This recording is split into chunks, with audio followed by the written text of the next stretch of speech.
So hello everyone, welcome to the channel. So in this video I'm gonna show you adding Manning's N value to Landcover classification polygon in HEC RAS 2D for our flood modeling. So now let's get started. So in our previous video I have shown you how to import a Landcover dataset in order to create the Manning's N layer for our 2D simulation. So in this video I'm gonna show you how to assign the Manning's N value to our Landcover classification polygons. So now let's get started. So here, let me turn off the cross sections here.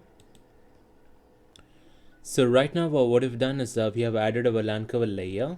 So which is displayed in the map layers here. We have our Landcover. Similarly, the river profiles which includes the junction, bank lines and flow path indicated in different colors here. So now we have this Landcover classification and we actually have to add n values to each of this Landcover classification. So to add our n value, we have to navigate this option called Landcover. So in that I'm going to click this option, and here I'm going to select this particular option called Edit Landcover Data Table.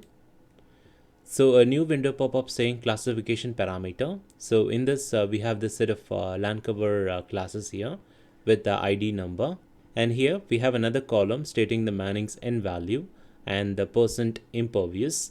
So now we're going to specifically add the Manning's n value to our Landcover classes.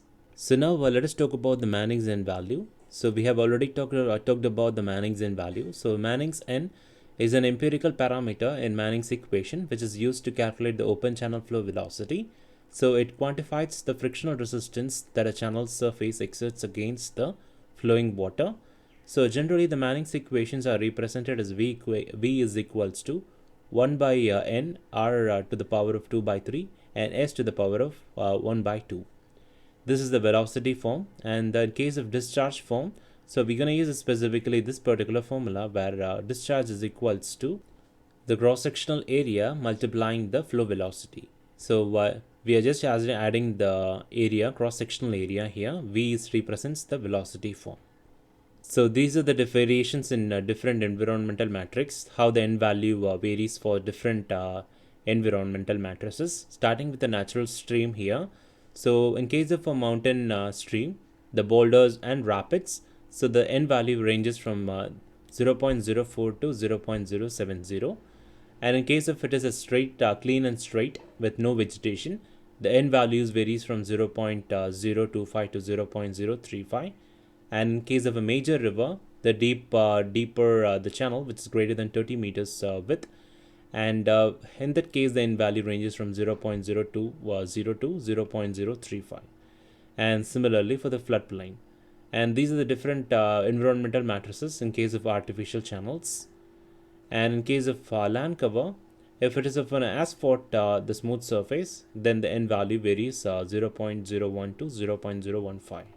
And the next land cover type is the beige soil. So the compacted, and the value varies from 0.010 to 0.016.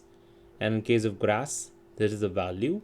And in case of agricultural land, and the value ranges from 0.03 to 0.05.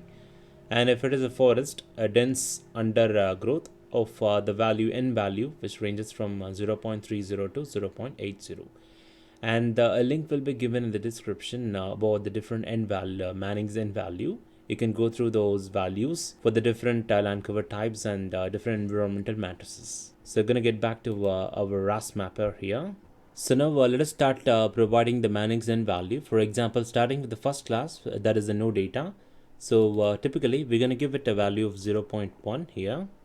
So starting with the no data, we're going to provide the Manning's n value of 0.1.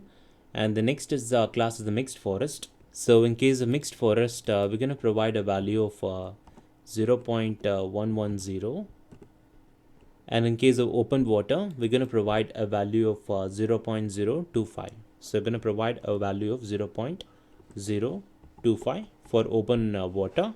And next is the developed open space. So here we have our the developed open space. So basically we're going to provide a value of 0.035, the Manning's n value of 0.035. And the next class is we're going to focus is the developed low intensity. So for example, this particular class, we're going to provide a value of 0.050. So we're going to provide a value of 0.050 for Manning's N value for developed low intensity, and followed by the developed medium intensity. We're going to move on to this particular class, the developed medium intensity. So we're going to provide a value of 0.070. So this is developed medium intensity, and followed by the developed high intensity. So this is the class with the ID of 24. So for this particular class, the developed high intensity, we're going to provide a value of 0.100, 0.100, and followed by the barren land here. So we're going to focus on the barren land. So we're going to provide a value for barren land 0.020, and followed by the deciduous forest. So for in case of deciduous forest, we're going to provide a value of 0.100, and followed by the evergreen forest. So for evergreen forest, I'm going to provide a value of 0.120. And in case of a next classification is a shrub. So for this particular class, I'm going to give it a value of 0.060. And next class is a grassland. So for grassland, we're going to provide a value of 0.035. And in case of pasture, so we're going to provide a value of 0.040. And next is a woody wetland. So in case of woody wetland, we're going to provide a value of 0.120.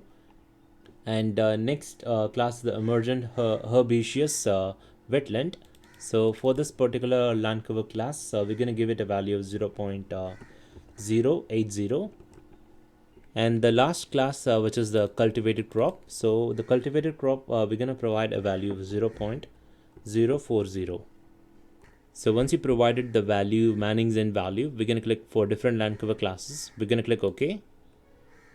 So right now in the cursor, when I move over this particular class here, we have the N values mentioned here. For in case of deciduous forest, the Manning's N value is around 0.1.